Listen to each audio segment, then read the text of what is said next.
नमस्कार,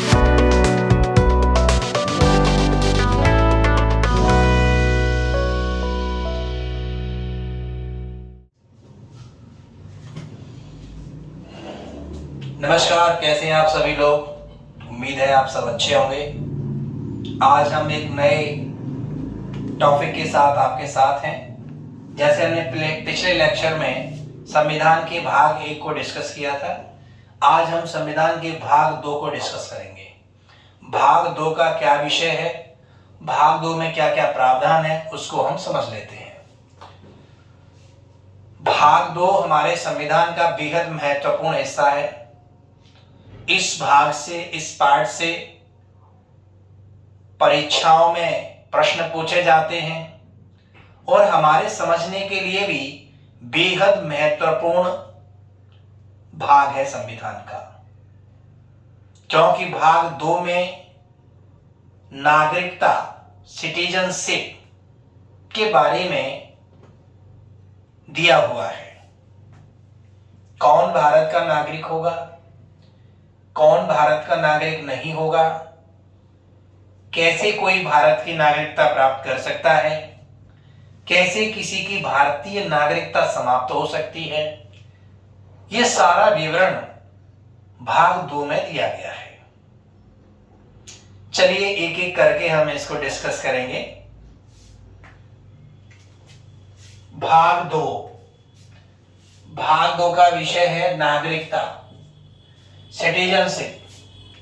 सिटीजनशिप में जो आर्टिकल हैं, जैसे हमने भाग 1 पढ़ा था जिसमें संघ और उसका राज्य क्षेत्र दिया था, उसमें आर्टिकल 1, 2, 3, 4, 5 थे और उसमें 4 तक थे। इस भाग में article 5, article 6, article 7, article 8, article 9, article 10 और आर्टिकल 11 है। बहुत ही सिंपल समझने का तरीका ये है कि हमें बेसिक रूप से ये याद रखना पड़ेगा कि इस भाग 2 में कितने आर्टिकल हैं। तो आप देखिए कितने आर्टिकल हैं, 1, 2, 3, 4, 5, 6, 7 आर्टिकल हैं। ठीक है, अब इन 7 आर्टिकल्स को हम अपने माइंड में सेट कर लें कि इन 7 आर्टिकल्स में क्या क्या व्यवस्थाएं दी गई हैं। इन शॉर्ट में आपको बता रहा हूं, फिर मैं आगे की चर्चा करूंगा। जैसे 5, 6, 7, 8, 5, 6, 7, 8 में व्यवस्था दी गई है कि कैसे भारत का नागरिक बना जा सकता है।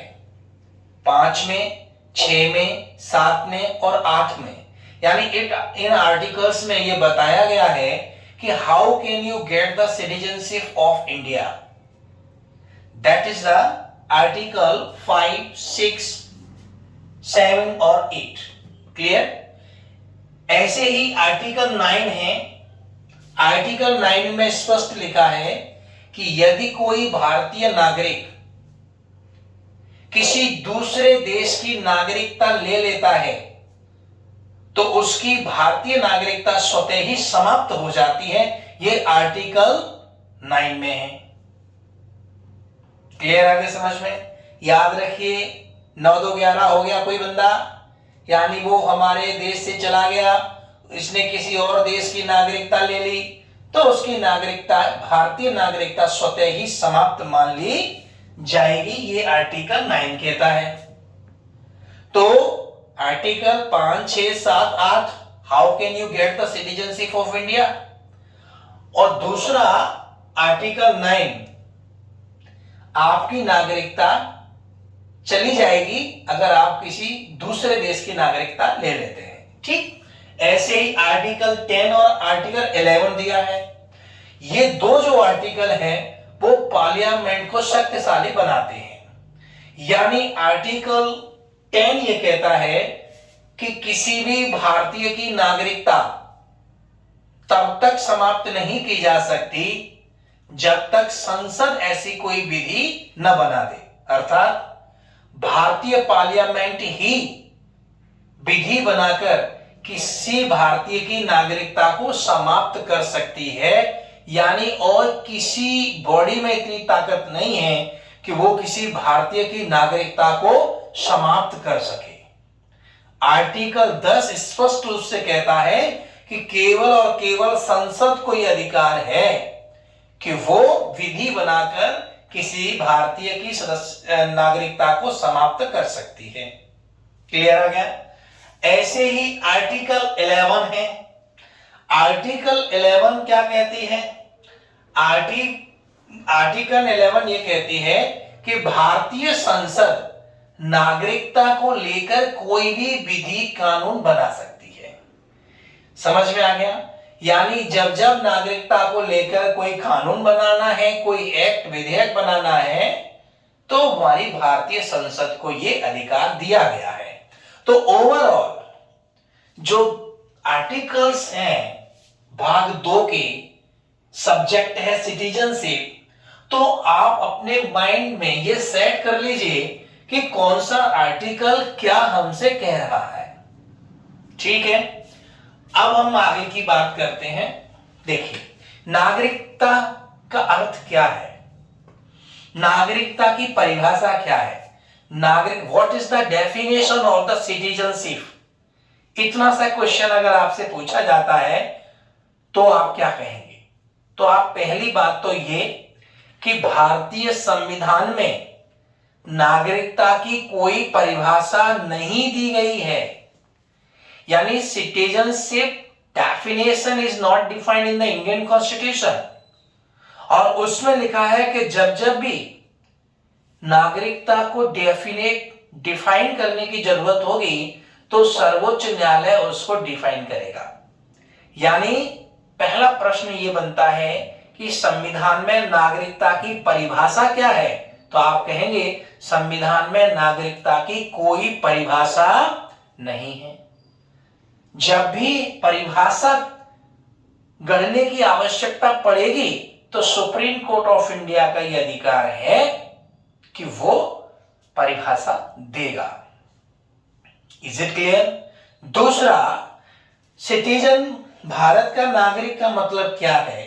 भारत का नागरिक होने का मतलब है कि भारत के नागरिकों को वो सारे अधिकार प्राप्त होते हैं जो विदेशी नागरिकों को हमारे देश में नहीं होते।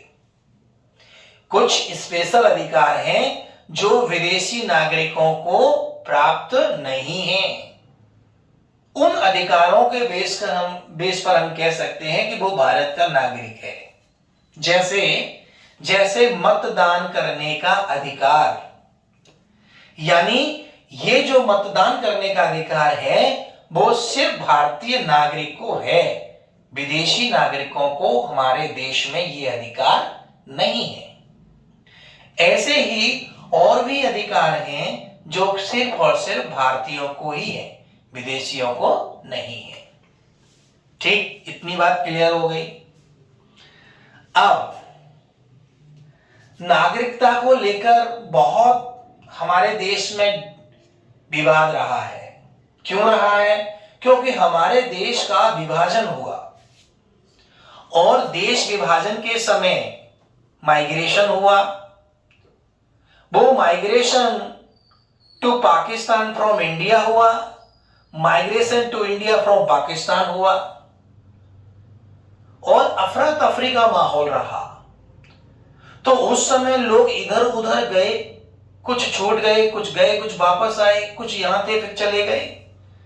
तो जब भारत का डिवीजन हुआ, जब भारत को डिवाइड किया, तो उस समय लोगों का अदला बदला हुआ।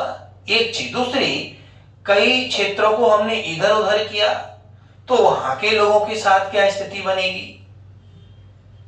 तो ये सारी हमारे यहां प्रॉब्लम्स रही। तो इसको लेकर जो सिटीजनशिप आर्टिकल्स हैं या जो भाग है हमारे संविधान का बेहद संवेदनशील रहा है। कौन है भारत का नागरिक, कौन नहीं है, इस सब की हम चर्चा यहां करें। चलिए एक एक आर्टिकल को मैं आपको बताता हूं कि अमुक आर्टिकल में क्या लिखा हुआ है। ठीक, देखिए हमारे संविधान में क्या प्रावधान दिए हैं। तो हमारे नागरिकों के 4 वर्गों का उल्लेख किया गया है। यानी हमारे भारत में जो नागरिक बनेगा वो 4 श्रेणियों का नागरिक बन सकता है, 4 टाइप से वो भारत का नागरिक बन सकता है। मैं ये कहना चाहता हूं, पहला है अधिवास द्वारा नागरिकता। अधिवास का मतलब होता है वह व्यक्ति जो भारत में स्थायी आवास बनाकर रहता है, उसको बोलते हैं अधिवास। ठीक है, यानी इसमें यह कहा गया है, 2-3 यहां शर्तें रखी गई हैं, अगर इनमें से वो एक भी पूरी करता है तो उसे भारत का नागरिक मान लिया जाएगा। ठीक है, पहली है यदि उसका जन्म भारत में हुआ है तो ऑटोमेटिकली वो भारत का नागरिक है, या उसके माता पिता में से किसी का जन्म भारत में हुआ है तो वो भारत का नागरिक मान लिया जाएगा। अब इसको उदाहरण से समझिए, जैसे मान लीजिए कोई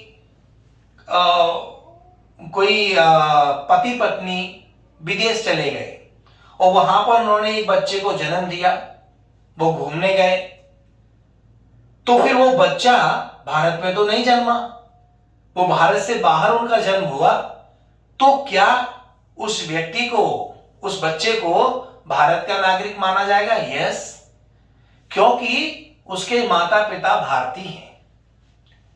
तो अगर स्वयं का जन्म भारत में हुआ है एक, या उनके माता पिता में से किसी का जन्म भारत में हुआ है और वो लगातार अपना आवास, स्थायी आवास बनाकर भारत में रह रहा है, तो उसे क्या मान लिया जाएगा? भारत का नागरिक मान लिया जाएगा। ठीक है, तो पहले आर्टिकल में क्या लिखा है? आर्टिकल 5 में, मतलब इस भाग के पहला आर्टिकल और वैसे आर्टिकल 5, तो आर्टिकल 5 आपको अधिवास द्वारा नागरिकता प्रदान कर देता है। यानी जब हम भारत में जन्म लेते हैं तो हमें नागरिकता प्राप्त करने के लिए कहीं किसी ऑफिस में जाने की जरूरत नहीं होती है, हम स्वतः ही भारत के नागरिक हो जाते हैं। ठीक है, दूसरा आर्टिकल 6 क्या कहता है? आर्टिकल 6 क्या कहता है? आर्टिकल 6 कहता है पाकिस्तान से प्रव्रजन करके आए व्यक्तियों को नागरिकता। पाकिस्तान से यानी migration to India from Pakistan. ठीक, जैसे मान लीजिए हमारा देश का विभाजन हुआ और विभाजन के समय लोग इधर उधर आए गए, तो हमने ये कहा कि 19 जुलाई, ये डेट याद रखना है, 19 जुलाई 1948, 19 जुलाई 1948 से पहले यदि कोई व्यक्ति पाकिस्तान से भारत आ गया है और वो यहां पर रहने लगा है तो उसे भारत का नागरिक मान लिया जाएगा आर्टिकल 6 में। यदि कोई व्यक्ति 19 जुलाई 1948 से के बाद में भारत आया है तो उसको भी भारत का नागरिक मान लिया जाएगा, लेकिन उसे नागरिकता प्राप्त करने के लिए आवेदन करना पड़ेगा। क्लियर आ रहा है समझ में? क्योंकि 19 जुलाई वो इंपॉर्टेंट तारीख है जिस दिन परमिट सिस्टम बनाया गया था। परमिट सिस्टम यानी अगर आवर्जन के थ्रू जो लोग भारत आए हैं पाकिस्तान से, वो अगर भारत की नागरिकता चाहते हैं तो उनको क्या करना पड़ेगा? परमिट लेना पड़ेगा, यानी पंजीयन कराना पड़ेगा, फिर उसकी जांच पड़ताल होगी, उसके बाद उसको सिटीजनशिप दी जा सकती है। यानी 19 जुलाई 1948 वह तारीख है जब भारत में परमिट सिस्टम लागू हुआ। इससे पहले परमिट सिस्टम नहीं था, जो आ गया वो हमारा है, जो गया वो हमारा नहीं है, यह सिस्टम था। क्लियर आ गया समझ में? तो पाकिस्तान से प्रव्रजन करके आए व्यक्तियों को नागरिकता कौन देता है? आर्टिकल हमारा 6 देता है। ठीक है, इसके बाद है आर्टिकल 7, पाकिस्तान को प्रव्रजन करने वालों को नागरिकता। जैसे कोई व्यक्ति, कोई परिवार पाकिस्तान को माइग्रेट हो गया, यानी migrate to Pakistan from India, लेकिन बाद में वो वापस आया, तो उसको नागरिकता क्या दी जा सकती है? जैसे मान लीजिए भावावेश में आकर कोई भारत छोड़ के उधर चला गया, लेकिन बाद में उसको रियलाइज हुआ नहीं नहीं मुझे तो इंडिया में ही जाना चाहिए, सही इंडिया मेरा सही जगह है, और वो वापस इंडिया माइग्रेट हो रहा है, जाने के बाद फिर माइग्रेट हो रहा है, तो क्या उसको नागरिकता दी जा सकती है? तो यस, दी जा सकती है आर्टिकल 7 के अकॉर्डिंग, लेकिन उसकी जो विधि है वो वही होगी जो आर्टिकल 6 में दी गई है, यानी परमिट सिस्टम उस पर लागू होगा और उसे परमिट सिस्टम के तहत ही भारत में नागरिकता दी जाएगी। क्लियर आ गया समझ में, है ना? और इसके प्रावधान भी है, ठीक है, प्रावधान भी है कि वो 6 महीने तक भारत में लगातार रहता है। बहुत सारी बातें भी चर्चा अपन करेंगे। नेक्स्ट आर्टिकल 8, आर्टिकल क्या कहता है? 8, विदेश में रह रहे भारतीय मूल के नागरिकों को नागरिकता। विदेश में रह रहे भारतीय मूल के लोगों को नागरिकता क्या दी जा सकती है? तो यस, दी जा सकती है। भारतीय मूल का मतलब यह है कि एक व्यक्ति है जिसके दादा दादी या नाना नानी, माता पिता, इनमें से कोई भी अगर भारत में जन्मा है और वो जाके विदेश में सेट हो गए, लेकिन अब उनका बच्चा चाहता है, बच्ची चाहती है कि मैं भारत की नागरिकता ले लूं, तो क्या उसको नागरिकता दी जा सकती है? तो यस, दी जा सकती है आर्टिकल 8 के अंतर्गत। शर्त क्या है? उसके दादा दादी, नाना नानी में से, माता पिता में से कोई भारत में जन्मा हो, कोई एक उनमें से कोई भी, तो उसे भारत की नागरिकता दी जा सकती है। परमिट सिस्टम लागू है उसी के माध्यम से। तो आपने ये समझा कि नागरिकता वाले हमारे चैप्टर में आर्टिकल 5, आर्टिकल 6, आर्टिकल 7 और आर्टिकल 8 क्या कह रहे हैं।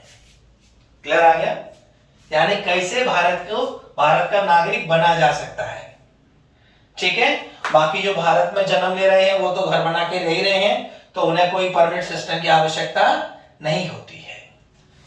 उसके बाद मैंने आर्टिकल 9 के बारे में आपको पहले ही बोला, यदि कोई भारतीय विदेश में जाकर रह रहा है तब तो ठीक है, कोई दिक्कत नहीं है, विदेश तो आना जाना रहे, जॉब करना सब ठीक है, लेकिन अगर उसने किसी देश की नागरिकता ले ली तो फिर वह भारत का नागरिक नहीं रह जाएगा, ये आर्टिकल 9 कहता है। एक बात, दूसरी बात याद रखना, हमारे देश में एकल नागरिकता है। कैसी नागरिकता है? एकल नागरिकता, यानी सिंगल सिटीजनशिप है।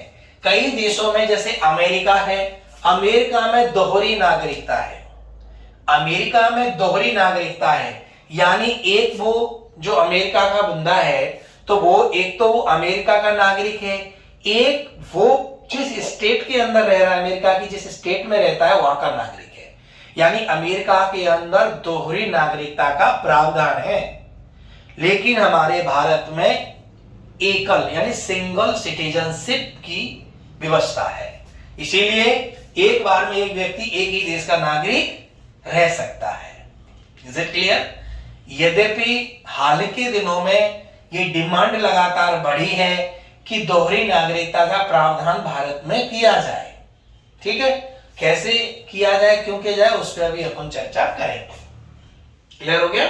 तो आर्टिकल 9, आर्टिकल 10 मैंने आपको शुरू में बता दिया, किसी भी व्यक्ति की नागरिकता केवल संसद द्वारा विधि बनी है उसी के द्वारा समाप्त हो सकती है। आर्टिकल 11 क्या कहता है? भारतीय संसद को विधि बनाने का अधिकार है सिटीजनशिप को लेकर। ठीक है, चलिए, तो ये बात हो गई हमारी। दूसरा, हाँ, जैसे मैंने कहा कि आर्टिकल 11 में भारतीय संसद को नागरिकता को लेकर विधि बनाने का अधिकार दिया गया है। तो इस अधिकार का प्रयोग किया संसद ने और उन्होंने एक एक्ट बनाया, अधिनियम बनाया। भारतीय संसद ने 1955 में नागरिकता अधिनियम 1955, ठीक है। और इस अधिनियम में डिफाइन किया गया है कि कैसे कैसे भारतीयों की नागरिकता, भारत की नागरिकता प्राप्त की जा सकती है और कैसे भारतीय नागरिकता समाप्त की जा सकती है। दोनों को ही अपन देख लेते हैं, ठीक है। तो ये किसकी बात हो रही है? नागरिकता अधिनियम 1955। याद रखना 1955 का जो अधिनियम है नागरिकता वाला, वो कई बार संशोधित हो चुका है। ये 1957 में संशोधित हो चुका, उसके बाद ये 1960 में अमेंडमेंट हो चुका है, उसके बाद ये 1974 में अमेंड हो चुका है, 86 में अमेंड हो चुका है, उसके बाद 1992 में ये अमेंड हो चुका है, 2003 में इसमें संशोधन हो चुका है, 2005 में इसमें संशोधन हो चुका है, तो इसमें 2015 में भी संशोधन हो चुका है। तो कुल मिला के संसद को विधि बनाने का अधिकार आर्टिकल 11 में स्पष्ट रूप से दिया गया है और उसी का अधिकार का प्रयोग संसद ने किया। और संसद ने सबसे पहले अधिनियम कब बनाया? 1955 में। फिर मैंने कहा कि इसमें फिर अमेंडमेंट किया 57 में, फिर अमेंडमेंट किया 60 में, फिर किया 87 में, फिर किया 92 में, फिर किया 2003 में, फिर किया 2005 में और फिर किया 2015 में। क्लियर आ रहा है समझ में? तो जहां जरूरत होगी हम इनको जो अमेंडमेंट किए हैं उनकी भी चर्चा कभी करेंगे अगर आवश्यकता पड़ेगी तो, ठीक है। चलिए, ये जो नागरिकता अधिनियम 1955 है ये क्या कहता है? जैसे भारतीय नागरिकता 5 प्रकार से प्राप्त हो सकती है। नंबर 1 जन्म से, ठीक है। नंबर 1 जन्म से, यानी अगर किसी बच्चे का जन्म भारत में हुआ है तो उसे भारत का नागरिक मान लिया जाएगा। लेकिन इसमें याद रखने वाली बात है कि उसके माता पिता में से कोई भारतीय होना चाहिए। नहीं तो कभी कभार ऐसा भी हो जाएगा कि मान लीजिए कोई विदेशी पर्यटक आए हैं और वो एक बच्चे को जन्म देते हैं, भारत में घूमने आए हैं, तो क्या वो बच्चा भारत का नागरिक हो जाएगा? नहीं, क्योंकि वो एज ए टूरिस्ट आया है, एज ए बिजनेसमैन आया है। या हो सकता है जैसे हमारे भारत में विदेशी राजदूत रहते हैं, उनकी फैमिली रहती है, उनके बच्चों ने जन्म लिया, तो जन्म लेने से वो भारतीय नागरिक हो जाएंगे? जी नहीं, ऐसा नहीं हो सकता। ठीक, ऐसे नहीं हो सकता, क्योंकि वो विदेशी हैं, एज ए राजदूत एम्बेसडर यहां पर वो अपॉइंट है और उनके बच्चे यहां जन्म लेते हैं तो वो भारत के नागरिक नहीं माने जाएंगे। क्लियर आ गया समझ में? और जन्म के साथ साथ में एक परमानेंट एड्रेस भी होना चाहिए, हाउस होना चाहिए, निवास होना चाहिए उसका। आर्टिकल 5 इस बात को कहता है, ठीक है। तो भारतीय नागरिकता पहला प्रकार है जन्म से। किस प्रकार से प्राप्त हो सकती है? जन्म से। वंशाधिकार द्वारा, यानी मान लीजिए कोई व्यक्ति विदेश में रह रहा है, लेकिन अगर उसके माता पिता, दादा दादी, नाना नानी में से अगर कोई भी भारत में जन्म लेने वाला है और बच्चा विदेश में रह रहा है, तो क्या वो भारत का नागरिक बन सकता है? यस, वो भारत का नागरिक बन सकता है। परमिट सिस्टम से जरूर बन सकता है, आवेदन कर सकता है, उसको देखा जाएगा कि वो किस प्रकार से भारत में रह रहा है, ठीक है। तो याद रखना, ऐसे ही पंजीकरण से, यानी कोई व्यक्ति हमारे देश में नहीं रहा है, कोई उसके पूर्वज भी नहीं रहे हैं, फिर भी वो भारत का नागरिक बनना चाहता है, तो फिर इसमें कुछ कंडीशंस है, पंजीकरण करा के हो सकता है, लेकिन उसमें कुछ कंडीशंस होती हैं। कम से कम 5 से 7 साल तक वो भारत में परमानेंट रहे अपना घर बनाकर, तो उसे बाद में फिर कंसीडर किया जाएगा और संभवतः उसको नागरिकता दे दी जाएगी। पंजीकरण कराना पड़ेगा उसके लिए। पहले इसमें संशोधन हुआ है, पहले ये 6 माह का था कि 6 महीने तक भारत में रहता है, कभी 1 साल भी था, 1 साल तक वो भारत में रहता है कोई व्यक्ति लगातार। अब ये 5 से 7 वर्ष का इसमें प्रोविजन किया गया है, ठीक है। तब उसको जांचा जाता है कि भाई इसकी ये भारत की नागरिकता क्यों लेना चाहता है, ये भारत का हित चाहता है, भारत के बारे में अच्छा सोचता है, भारतीय संविधान को रेस्पेक्ट करता है, क्या ये सब क्वालिटी है, भारत संस्कृति को वो मानता है कि नहीं मानता है, तो वो इसके लिए देखा जाता है। जैसे देशीकरण में दिया है, जो मैं अभी बोल रहा हूं, देशीकरण द्वारा का मतलब है कि कम से कम 5 से 7 वर्ष तक कोई भारत में रहे, कोई विदेशी। और सबसे खास बात इसमें अंतर यही है कि देशीकरण का मतलब है कि जो हमारे संविधान में 22 भाषाएं दी हैं, उनमें से किसी एक भाषा को वो जानता हो। पहला 5 से 7 वर्ष तक भारत में रहे, और दूसरा सबसे इंपॉर्टेंट बिंदु है कि हमारी 22 भाषाओं में से उसे किसी एक भाषा का ज्ञान होना जरूरी है, तो हम उसको कहते हैं देशीयकरण। क्लियर आ गया समझ में? देशीयकरण द्वारा उसको नागरिकता दी जा सकती है। एक, विदेशी भूमि का अर्जन। अगर मान लीजिए भारत ने किसी देश की भूमि को अर्जित कर लिया, खरीद लिया, जीत लिया, अपने अधिपत्य में ले लिया, तो वहां पे लोग भी रह रहे होंगे, गांव होंगे, सिटी होंगी, तो वो उनको कुछ स्पेशल करने की जरूरत नहीं है। भारत ने अगर किसी विदेशी भूमि को जीत लिया है, अर्जन कर लिया है, ले लिया है, अडॉप्ट कर लिया है, अपने में मिला लिया है, तो उसके नागरिक स्वतः ही भारत के नागरिक हो जाएंगे। जैसे कि कई मामलों में हुआ भी है, जैसे कि बांग्लादेश के साथ में भारत ने अपना सीमा विवाद सुलझाया, तो कुछ हिस्से हमने बांग्लादेश के अपने भारत में लिए, तो जो वो हिस्सों में जो लोग रह रहे हैं वो ऑटोमेटिकली भारतीय हो गए, भारतीय नागरिक हो गए, उन्हें कहीं कोई आवेदन करने की आवश्यकता नहीं है। तो ये भारतीय नागरिकता दी जा सकती है नागरिकता अधिनियम 1955 के द्वारा। कितने टाइप से दी जा सकती है? 5 टाइप से, ठीक है। अब आता है नागरिकता की समाप्ति।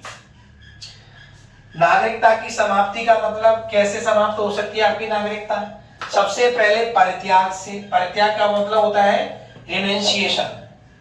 रिनाउंसिएशन का मतलब यह है कि यदि कोई वयस्क व्यक्ति, अवयस्क नहीं, जो 18 वर्ष की आयु पूरी कर चुका हो, यदि कोई वयस्क व्यक्ति ये घोषणा कर दे कि मैं भारत की नागरिकता त्याग रहा हूं और मैंने किसी दूसरे देश की नागरिकता प्राप्त कर ली है, तो ऐसी स्थिति में उसकी नागरिकता समाप्त हो जाएगी।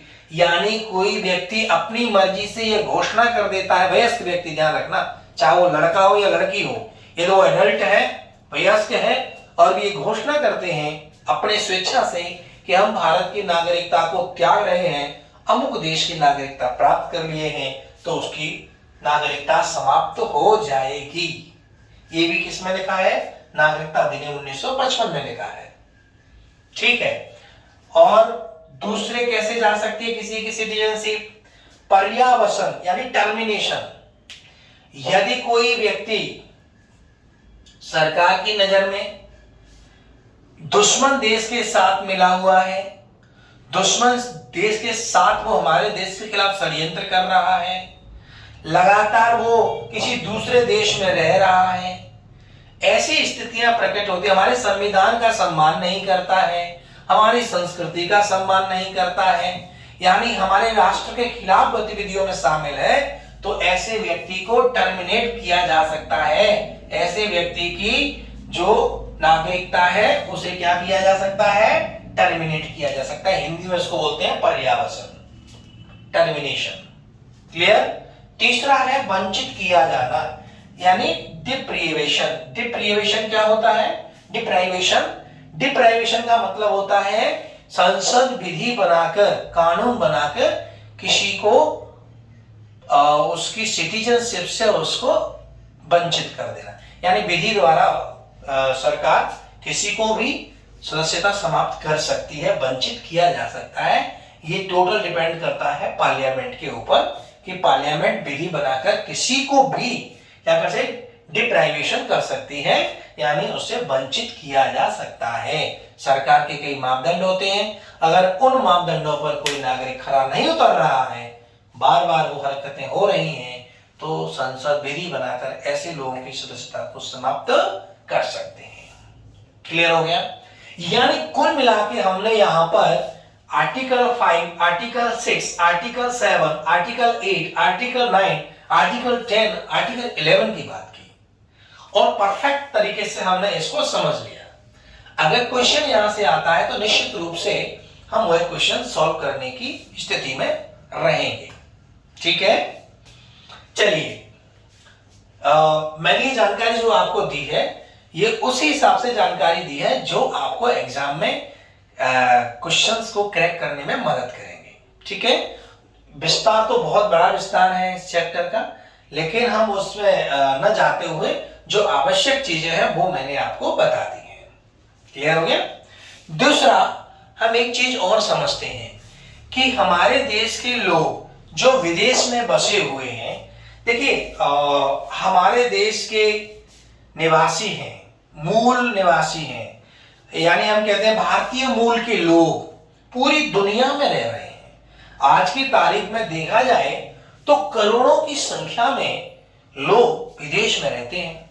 कई लोग होते हैं जो नौकरी करने के लिए विदेश गए हैं, जॉब करने के लिए विदेश गए हैं। कई लोग होते हैं जो परमानेंट वहां बस गए हैं, यानी गए तो किसी काम से थे लेकिन वो वहीं रच बस गए, उन्होंने वहां पे ही रहना स्वीकार कर लिया है और वहां रह रहे हैं वो, पर है तो वो भारतीय मूल के लोग।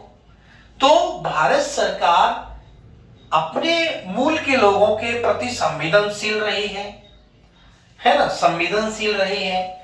और संघवी समिति एक बनी थी सन 2000 में, संघवी समिति बनी थी और संघवी समिति को यह दायित्व दिया गया था कि भाई भारत में जो लोग रह रहे हैं उनके लिए भारत सरकार को क्या करना चाहिए, क्योंकि हमें उन लोगों को अपने देश की तरफ आकर्षित करना है। कम से कम वो हमारे देश की नागरिकता न ले तो कोई बात नहीं, लेकिन वो हमारे देश के साथ एक आत्मीय संबंध बनाए। आत्मीय संबंध का आशय है हमारे देश में इन्वेस्टमेंट करें, हमारे देश के साथ में आर्थिक संबंध स्थापित करें, हमारे देश की संस्कृति के साथ संबंध स्थापित करें।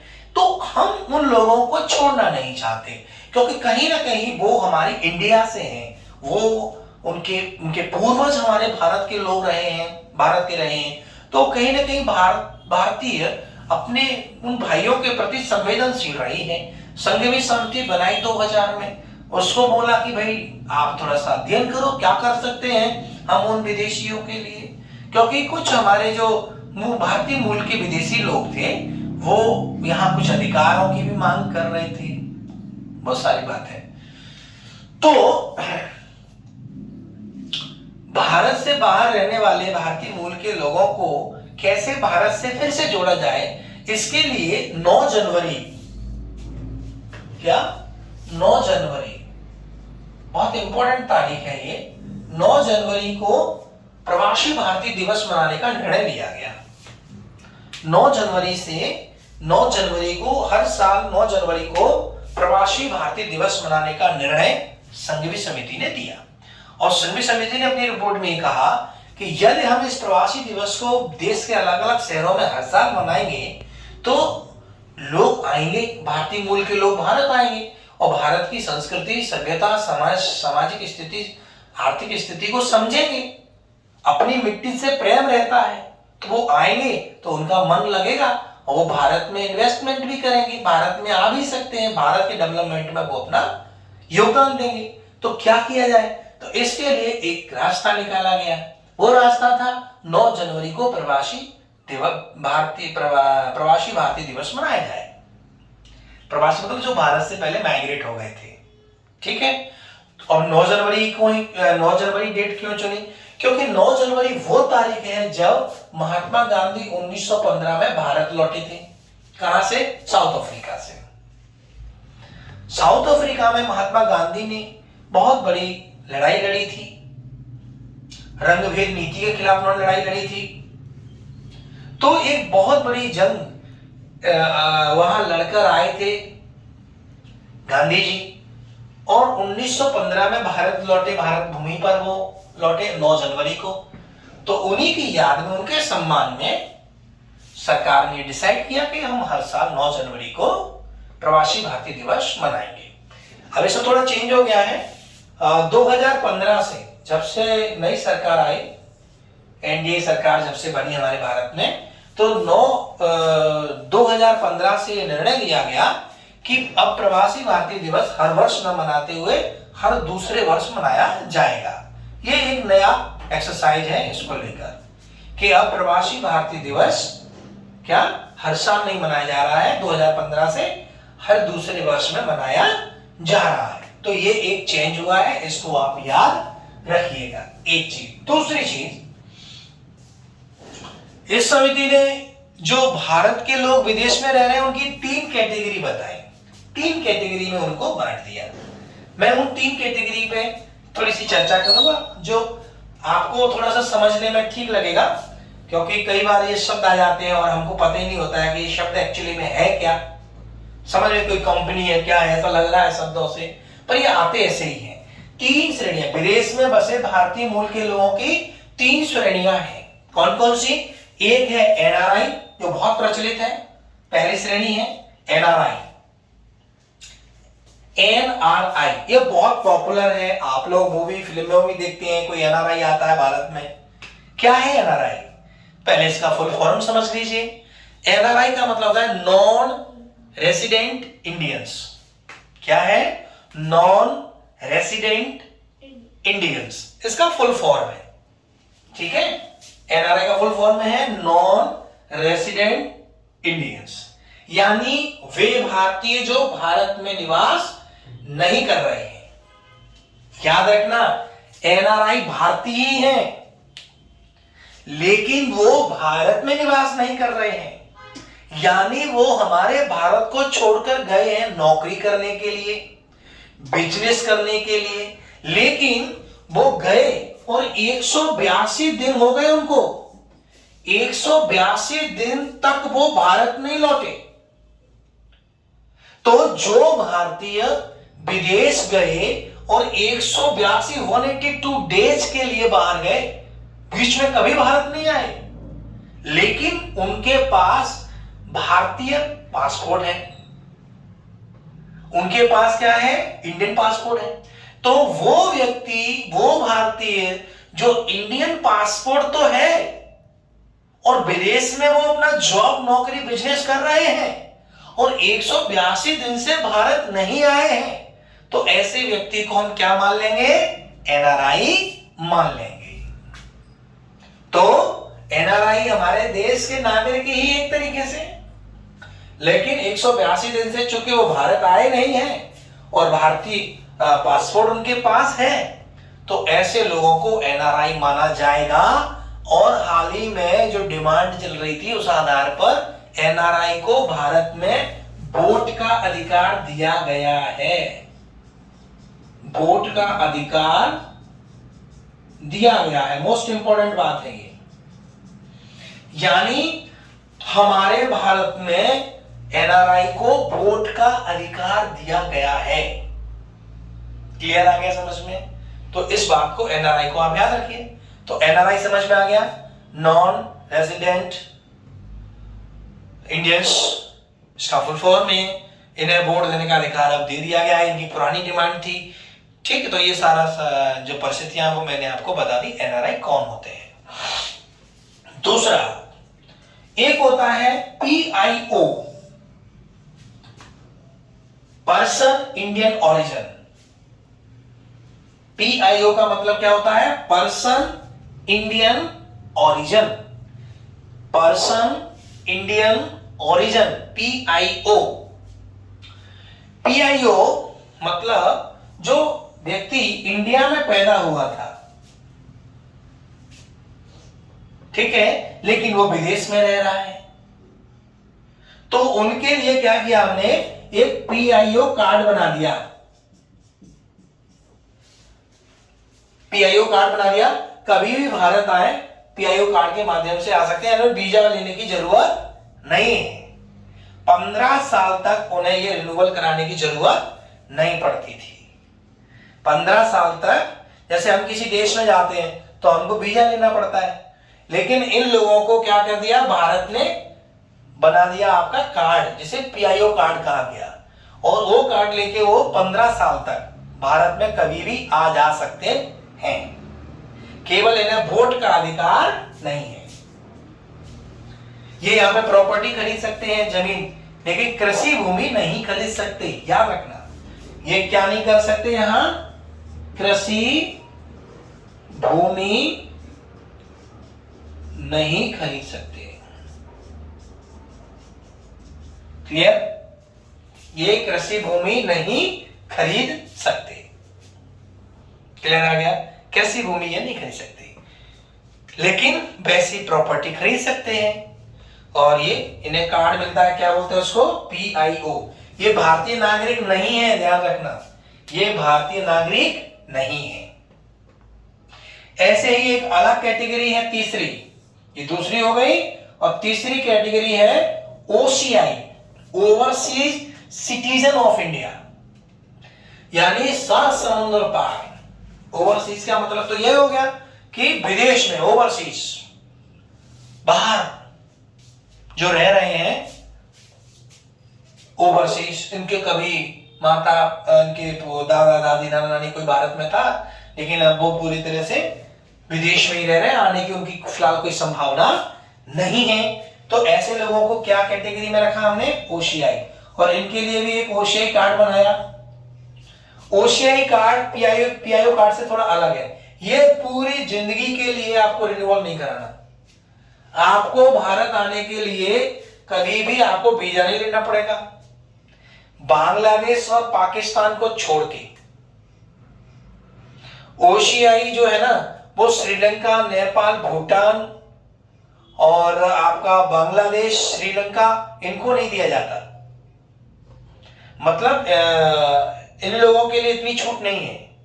बाकी अगर हम पूरी दुनिया में कहीं किसी देश को ओसीआई कार्ड देते हैं तो उसे कभी भी उसे रिन्यूअल कराने की जरूरत नहीं पड़ती है, कभी भी भारत में वो आ सकते हैं। अब आगे चल के क्या हुआ है, अभी हाल ही में पीआईओ कार्ड को समाप्त कर दिया, इसको इसमें मर्ज कर दिया है। पीआईओ कार्ड जो 15 साल में रिन्यूअल कराना पड़ता था ना, अब वो पीआईओ कार्ड समाप्त करके अब इन सबको क्या दिया जाने लगा है, ओसीआई कार्ड। और ओसीआई कार्ड कैसा है, परमानेंट, आपको एक कागज मिल गया है वीजा टाइप का, आप कभी भी भारत में आइए, कोई दिक्कत नहीं है। तो इस प्रकार से, और इन्हें भी, ओसीआई वालों को भी कृषि भूमि खरीदने के परमिशन नहीं है। यहां पर वोट का अधिकार इनको नहीं है, इनको भी वोट का अधिकार नहीं है। ठीक है, तो ये कुछ और भी बहुत सारे अधिकार जो हमको प्राप्त हैं, एनआरआई को प्राप्त है, वो इनको नहीं है।